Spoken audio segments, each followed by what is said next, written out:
Assalomu alaykum hurmatli o'quvchilar. Burchak haqida gaplashamiz bugun. Burchak nima? Bitta nuqta qo'ysam, shu nuqtadan ikki tomonga chiziq o'tkazsam, mana chiziq o'tkazdim. Mana bu orasidagi joy burchak deyiladi. Mana bu qism burchak deyiladi o'zi. Mana bu burchak tomonlari deyiladi. Mana tomon, burchak tomon. Tomon 1 qilib qo'ying, tomon 2.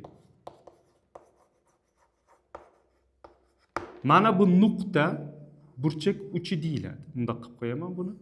Uchi. Burchak uchi deyiladi. Mana burchak chizayotganda mana bundoq qilsam ham burchak bo'ladi bu. Mana bu burchak, mana uchi, ikkita tomoni bor, bitta uchi bor. Mana bu ham burchak. Mana bu uchi, ikkita tomoni bor. Mana bu ham burchak.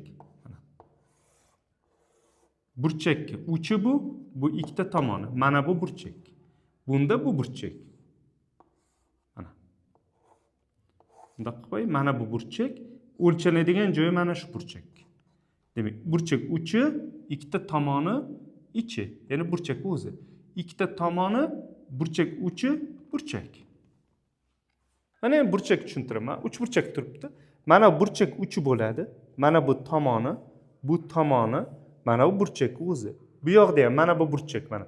Burchak uchi, ikkita tomoni, mana bu oraliq burchak bo'ladi.